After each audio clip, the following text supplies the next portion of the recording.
This sound file contains the spoken version of the Wikipedia article on the 1973 Chilean coup d'etat. The material was recorded on November 27, 2017.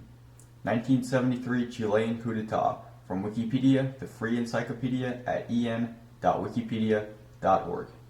The 1973 Chilean coup d'etat was a watershed event in both the history of Chile and the Cold War.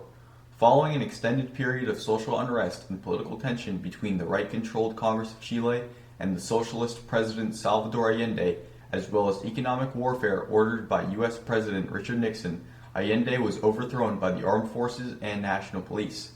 The military deposed Allende's Popular Unity government and later established a junta that suspended all political activity in Chile and repressed left-wing movements, especially the Communist and Socialist parties and the revolutionary left movement.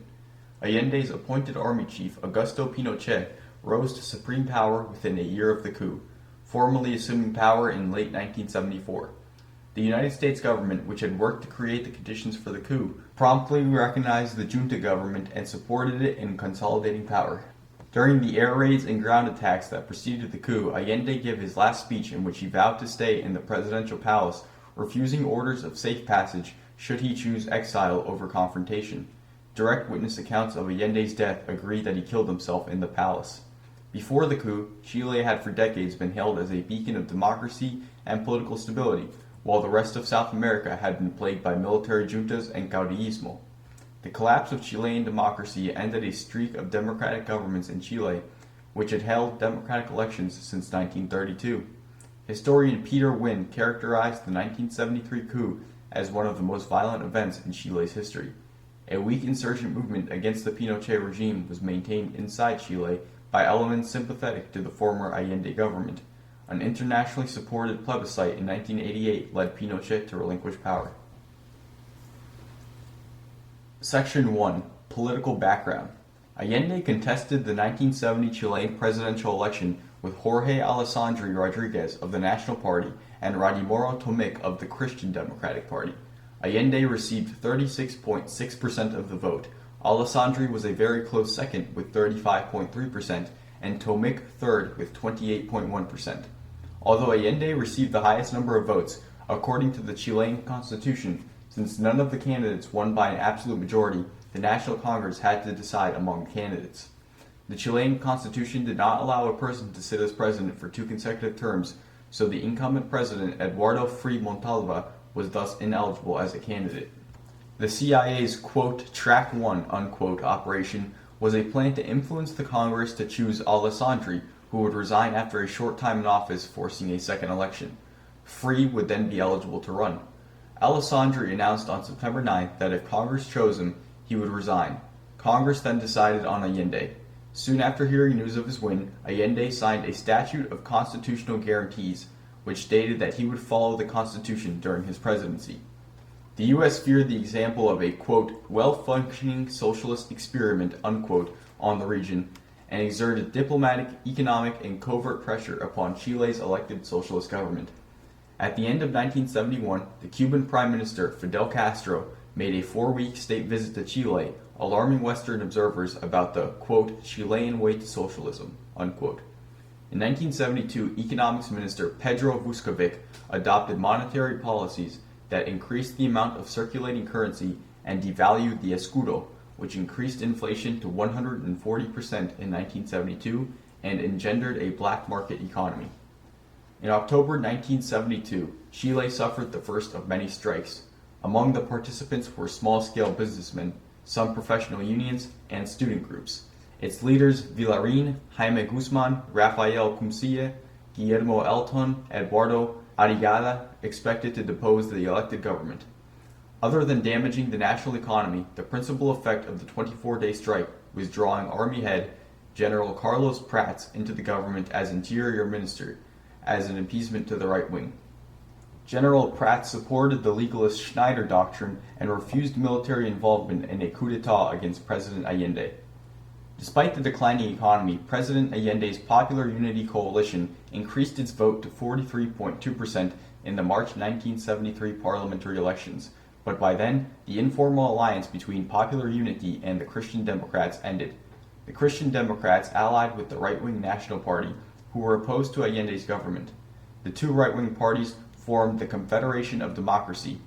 The internecine parliamentary conflict between the legislature and the executive branch paralyzed the activities of government.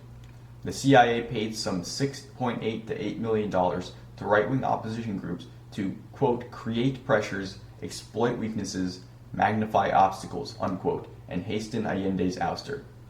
The success and influence of the Cuban Revolution not only worried the United States and its allies, but inspired leftist movements in many Latin American countries, particularly in Chile.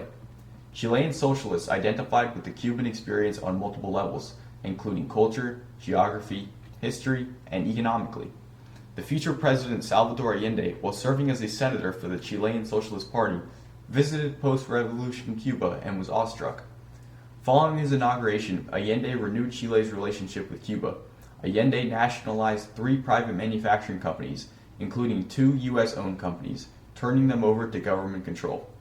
At this time, citizens feared the viability of their financial institutions and began heavily withdrawing savings, creating a run on the banks. In order to strengthen the Chilean economy, Allende guaranteed bank deposits. Allende began to fear his opponents, convinced they were plotting his assassination. Using his daughter as a messenger, he explained the situation to Fidel Castro. Castro gave 4 pieces of advice. Convince technicians to stay in Chile. Only sell copper for US dollars. Avoid extreme revolutionary acts which would give opponents an excuse to wreck or control the economy, and maintain a proper relationship with the Chilean military until local militias could be established and consolidated. Allende attempted to follow Castro's advice, but the latter 2 recommendations proved difficult. The military prior to the coup. Prior to the coup, the Chilean military had undergone a process of depoliticization, and since the 1920s, when military personnel participated in government positions. Subsequently, most military officers remained underfunded, having only subsistence salaries. Because of the low salaries, the military spent much time in military leisure time facilities, where they met other officers and their families. The military remained apart from society, being to some degree an endogamous group, as officers frequently married the sisters of their comrades or the daughters of high-ranked older officers. Many officers had also relatives in the military. In 1969, elements of the military made their first act of rebellion in 40 years when they participated in the Tacnazo. In retrospect, General Carlos Prats considered that Christian Democrats committed the error of not taking the military's grievances seriously. During the decades previous to the coup, the military became influenced by the United States' anti-communist ideology in the context of various cooperation programs, including the U.S. Army School of the Americas. Section 2. Crisis. On June 29, 1973, Colonel Roberto Super surrounded the La Moneda presidential palace with his tank regiment and failed to depose the Allende government. That failed coup d'etat, known as the Tanquetazo tank putsch, organized by the nationalist, quote, Fatherland and Liberty, unquote, paramilitary group. In August 1973, a constitutional crisis occurred. The Supreme Court publicly complained about the government's inability to enforce the law of the land. On August 22nd, the Chamber of Deputies accused the government of unconstitutional acts and called upon the military to enforce constitutional order. For months, the government had feared calling upon the Carabineros National Police, suspecting them of disloyalty. On August 9th, Allende appointed General Carlos Prats as Minister of Defense. He was forced to resign both as Defense Minister and as the Army Commander-in-Chief on August 24, 1973, embarrassed by the Alejandrina Cox incident and a public protest of the wives of his generals at his house.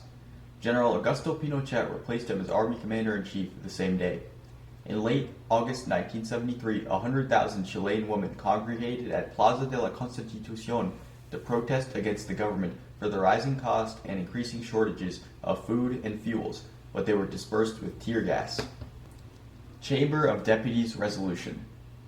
On August 22, 1973, with the support of the Christian Democrats and National Party members, the Chamber of Deputies passed 81-47 a resolution that asked, quote, the President of the Republic, Ministers of State, and members of armed and police forces, unquote, to, quote, put an immediate end, unquote, to, quote, breaches of the Constitution, with the goal of redirecting government activity toward the path of law and ensuring the constitutional order of our nation, and the essential underpinnings of democratic coexistence among Chileans, unquote.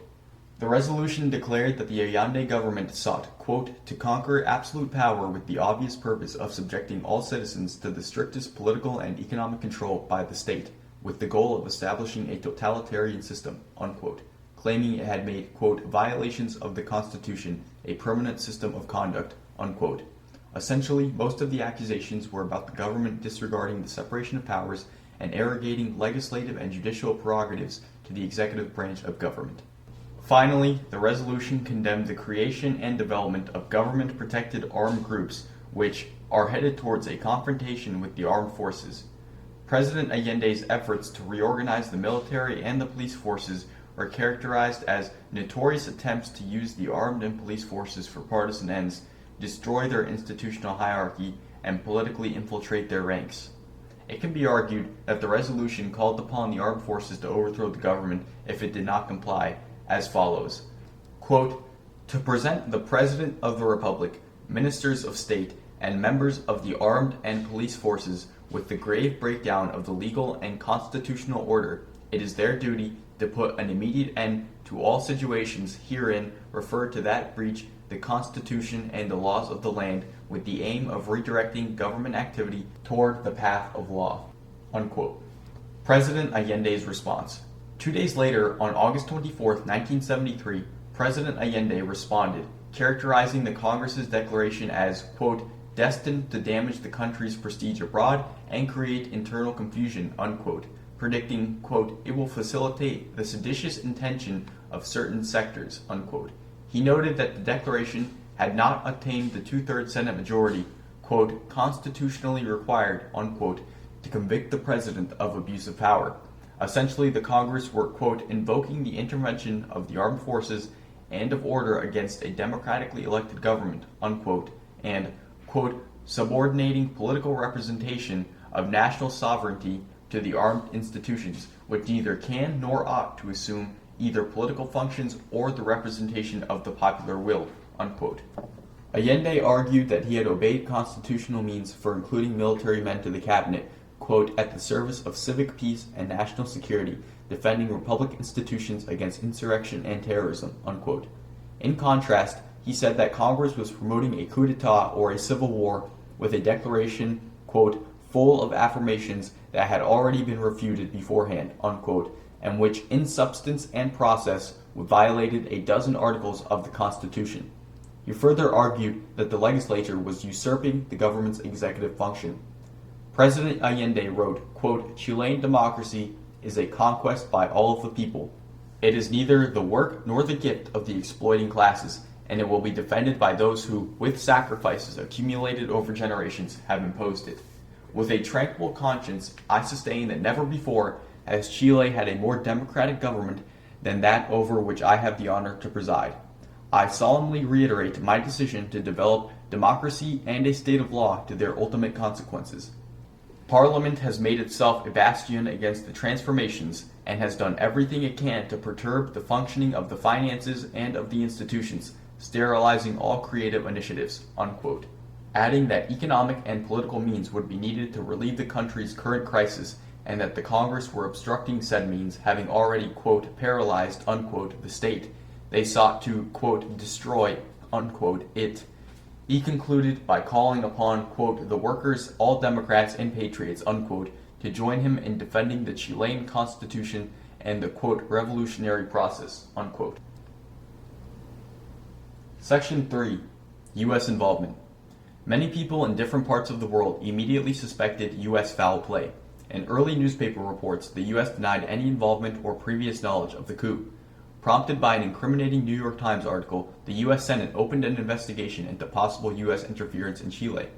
A report prepared by the United States intelligence community in 2000 at the direction of the National Intelligence Council that echoed the Church Committee states that, quote, although CIA did not instigate the coup that ended Allende's government on September 11, 1973, it was aware of coup plotting by the military and had ongoing intelligence collection relationships with some plotters, and because CIA did not discourage the takeover and had sought to instigate a coup in 1970, probably appeared to condone it, unquote.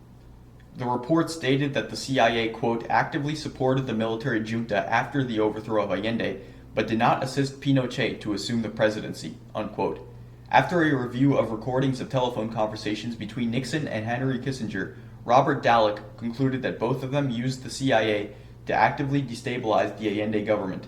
In one particular conversation about the news of Allende's overthrow, Kissinger complains about the lack of recognition of the American role in the overthrow of a, quote, communist, unquote, government, upon which Nixon remarked, quote, well, we didn't, as you know, our hand doesn't show on this one, unquote. A later CIA report contended that U.S. agents maintained close ties with the Chilean military to collect intelligence, but no effort was made to assist them and, quote, under no circumstances attempted to influence them, unquote. Historian Peter Wind found, quote, extensive evidence, unquote, of United States complicity in the coup. He states that its covert support was crucial to engineering the coup, as well as for the consolidation of power by the Pinochet regime following the takeover. Wind documents an extensive CIA operation to fabricate reports of a coup against Allende as justification for the imposition of military rule. Peter Kornbluh asserts that the CIA destabilized Chile and helped create the conditions for the coup, citing documents declassified by the Clinton administration. Other authors point to the involvement of the Defense Intelligence Agency, agents of which allegedly secured the missiles used to bombard the La Moneda Palace. Historian Mark Falkoff, by contrast, credits the CIA with preserving democratic opposition to Allende and preventing the, quote, consolidation, unquote, of his supposed, quote, totalitarian project, unquote. The U.S. government's hostility to the election of Allende in Chile was substantiated in documents declassified during the Clinton administration, which show that CIA covert operatives were inserted in Chile in order to prevent a Marxist government from arising and for the purpose of spreading anti-Allende propaganda. As described in the Church Committee report, the CIA was involved in multiple plots designed to remove Allende and then let the Chileans vote in a new election where he would not be a candidate. The first non-military approach involved attempting a constitutional coup. This was known as the Track 1 approach, in which the CIA, with the approval of the 40 Committee, attempted to bribe the Chilean legislature, tried to influence public opinion against Allende, and provided funding to strikes designed to coerce him into resigning. It also attempted to get Congress to confirm Jorge Alessandri as the winner of the presidential election. Alessandri, who was an accessory to the conspiracy, was ready to then resign and call for fresh elections. The other approach of the CIA, also known as the Track 2 approach, was an attempt to encourage a military coup by creating a climate of crisis across the country. False flag operatives contacted senior Chilean military officers and informed them that the U.S. would actively support a coup, but would revoke all military aid if such a coup did not happen. In addition, the CIA gave extensive support for black propaganda against Allende, channeled mostly through El Mercurio, a Chilean conservative newspaper. Financial assistance was also given to Allende's political opponents and for organizing strikes and unrest to destabilize the government. By 1970, the U.S. manufacturing company ITT Corporation owned 70% of Chitelco, the Chilean telephone company, and also funded El Mercurio.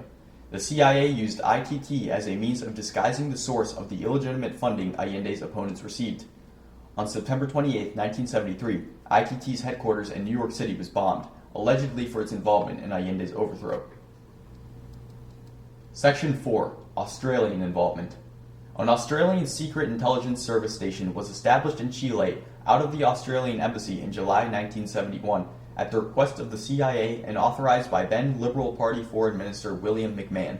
New Labour Prime Minister Gough Whitlam was informed of the operation in February 1973 and signed a document ordering the closure of the operation several weeks later.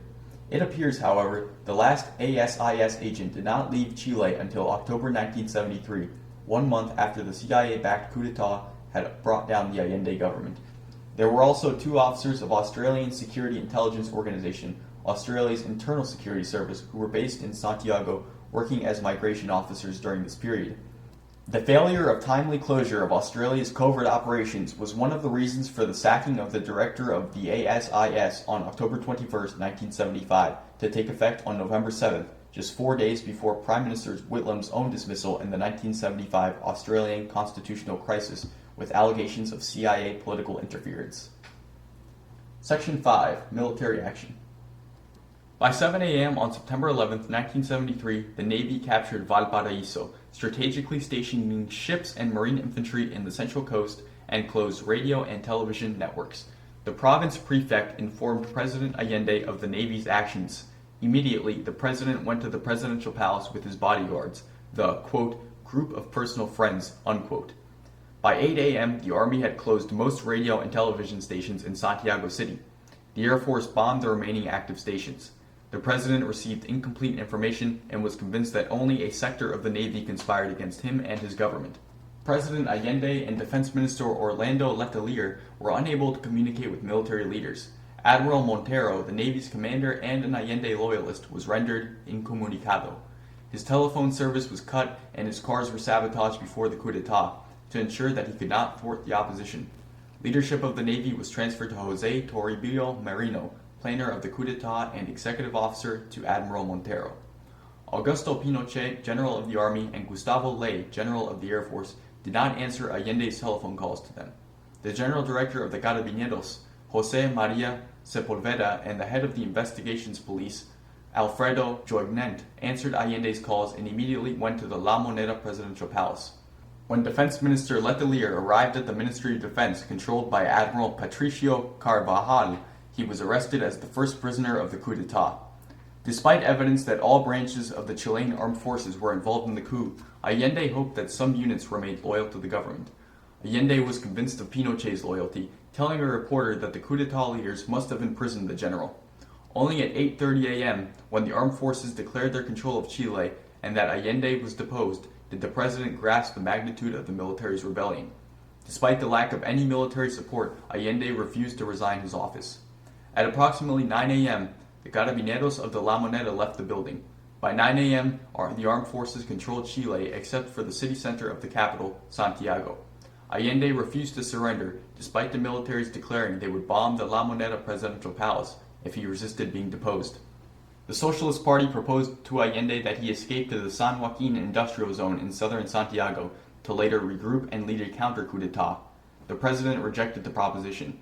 The military attempted negotiations with Allende, but the president refused to resign, citing his constitutional duty to remain in office. Finally, Allende gave a farewell speech, telling the nation of the coup d'etat and his refusal to resign his elected office under threat.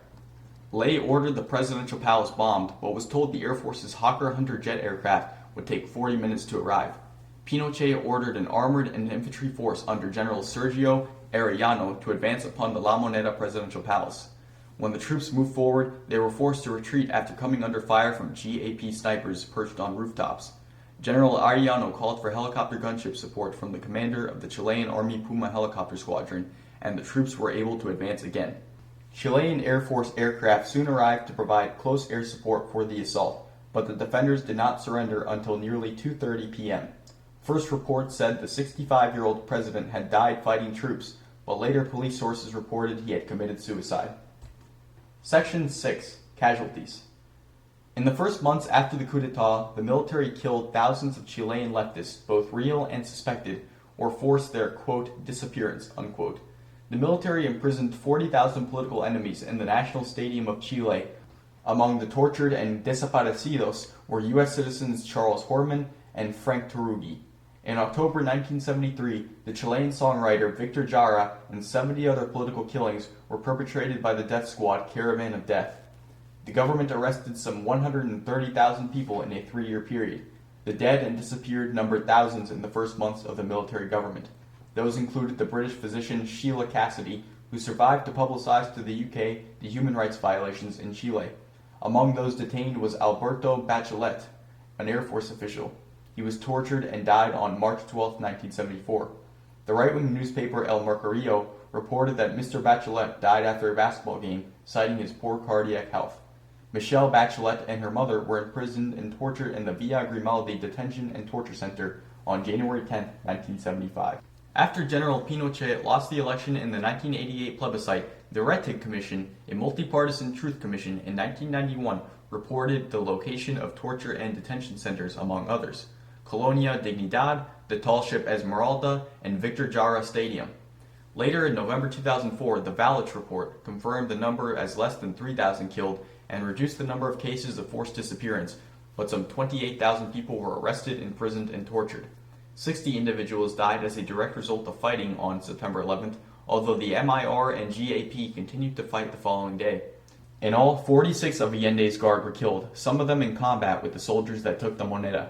Allende's Cuban-trained guard would have had about 300 elite commando-trained GAP fighters at the time of the coup, but the use of brute military force, especially the use of hawker hunters, may have handicapped many GAP fighters from further action. According to official reports prepared after the return of democracy, at La Moneda only 2 people died, President Allende and the journalist Augusto Olivares, both by suicide. 2 more were injured, Antonio Aguirre and Osvaldo Ramos, both members of President Allende's entourage. They would later be allegedly kidnapped from the hospital and disappeared. In November 2006, the Associated Press noted that more than 15 bodyguards and aides were taken from the palace during the coup and are still unaccounted for. In 2006, Augusto Pinochet was indicted for 2 of their deaths. On the military side, there were 34 deaths. 2 Army sergeants, 3 Army corporals, 4 Army privates, 2 Navy lieutenants, 1 Navy corporal, 4 naval cadets, 3 Navy conscripts, and 15 carabineros. In mid-September, the Chilean military junta claimed its troops suffered another 16 dead and 100 injured by gunfire and mopping up operations against Allende supporters, and Pinochet said, quote, "Sadly, there are still some armed groups who insist on attacking, which means that the military rules of wartime apply to them," unquote. A press photographer also died in the crossfire while attempting to cover the event.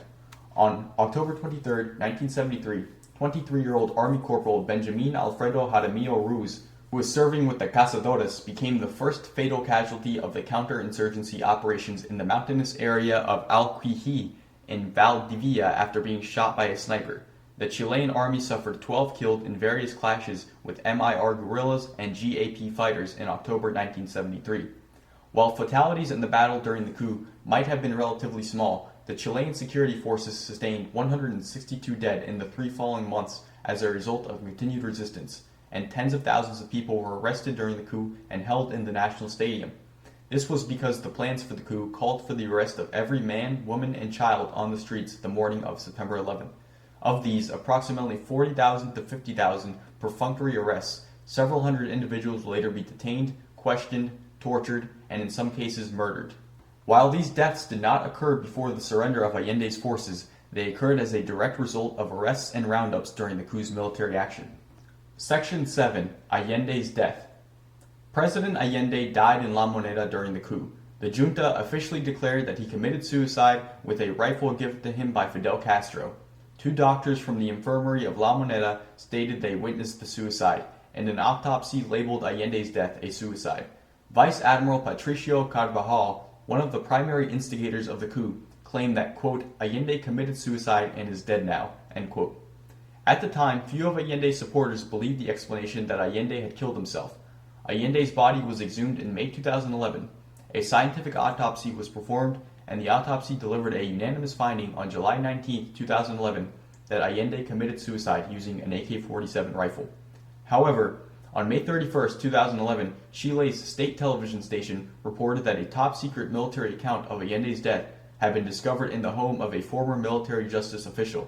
The 300-page document was only found when the house was destroyed in the 2010 Chilean earthquake. After reviewing the report, 2 forensic experts told TVN, quote, that they are inclined to conclude that Allende was assassinated, end quote. Allende's widow and family escaped the military government and were accepted for exile in Mexico, where they remained for 17 years. Section 8. Aftermath. Installing a new regime. On September 13th, the junta dissolved Congress. At the same time, it outlawed the parties that had been part of the Popular Unity Coalition, and all political activity was declared, quote, in recess, unquote. The military government took control of all media, including the radio broadcasting that Allende attempted to use to give his final speech to the nation. It is not known how many Chileans actually heard the last words of Allende as he spoke them, but a transcript and audio of the speech survived the military government. Chilean scholar Lydia M. Baltra details how the military took control of the media platforms and turned them into their own, quote, propaganda machine, unquote. The only 2 newspapers that were allowed to continue publishing after the military takeover were El Mercurio and La Tercera de la Hora, both of which were anti-Allende under his leadership. the dictatorship's silencing of the leftist point of view extended past the media and into, quote, every discourse that expressed any resistance to the regime, end quote. An example of this is the torturing and death of folk singer Victor Jara. The military government detained Jara in the days following the coup. He, along with many other leftists, was held in Estadio Nacional, or the National Stadium of Chile, in the capital of Santiago. Initially, the junta tried to silence him by crushing his hands, but ultimately he was murdered. Initially, there were 4 leaders of the junta. In addition to General Augusto Pinochet from the army, there were General Gustavo Ley Guzman of the Air Force, Admiral Jose Toribio Marino Castro of the Navy, and General Director Cesar Mendoza Duran of the National Police.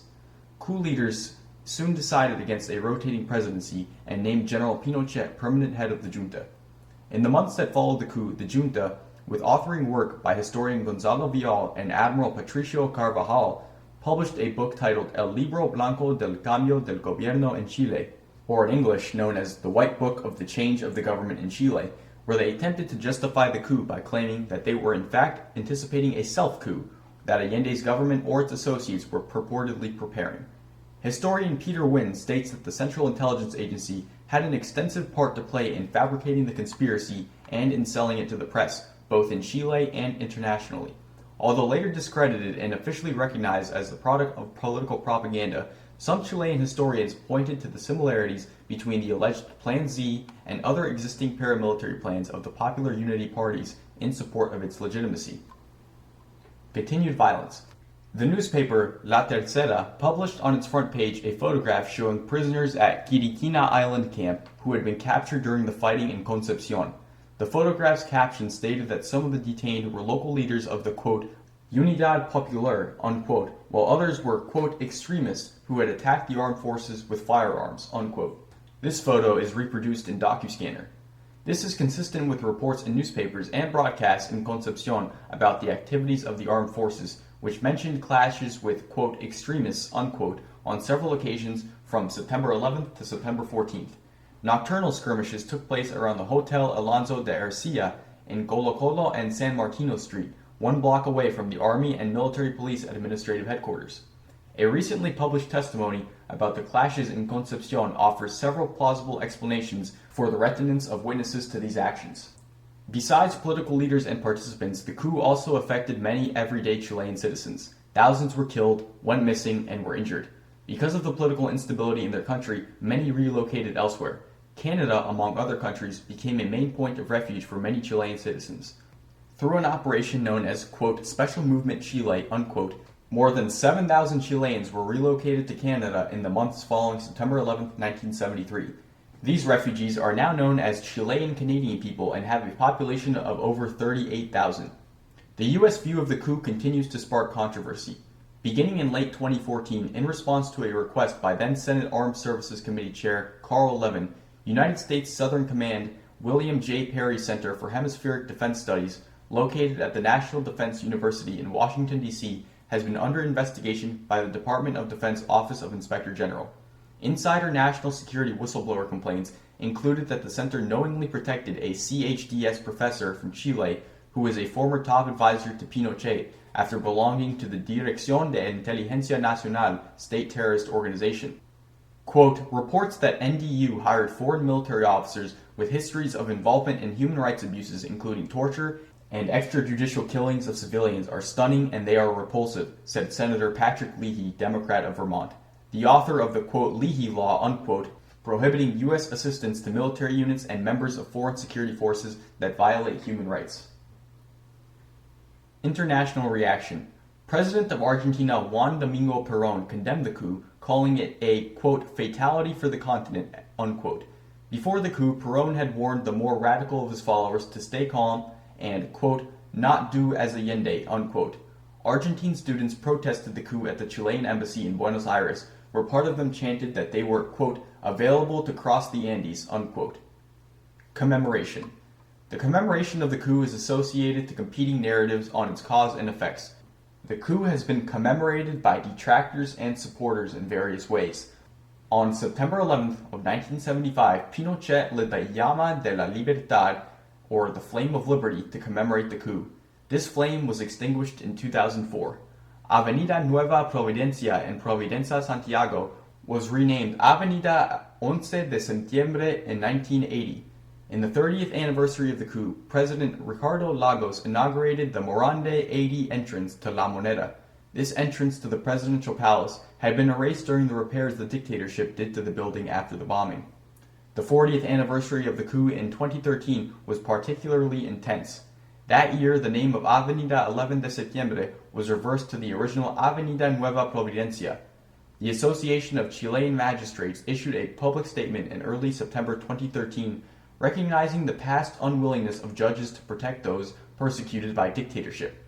On September 11, 2013, hundreds of Chileans posed as dead in the streets of Santiago in remembrance of the ones, quote, disappeared, unquote, by the dictatorship. The Chilean opposition refused to attend the commemoration event organized by Sebastián Piñera's right-wing government organizing a separate event. President Piñera held an unusual speech in which he denounced, quote, passive accomplices, unquote, like news reporters who deliberately changed or omitted the truth, and judges who rejected recursos de amparos that could have saved lives. People who knew things or could have known things but decided to stay quiet were also criticized as passive accomplices in Piñera's speech. A number of new films, theater plays, and photography expositions were held to cast light on the abuses and censorship of the dictatorship. The number of new books published on the subject in 2013 was such that it constituted an editorial boom. Conferences and seminaries on the subject of coup were also held. Various series and interviews with politicians on the subject of the coup and the dictatorship were aired on Chilean TV in 2013. This sound file and all text in the article are licensed under the Creative Commons Attribution Share Alike 3.0 unported license available at http://creativecommons.org/licenses/by-sa/3.0.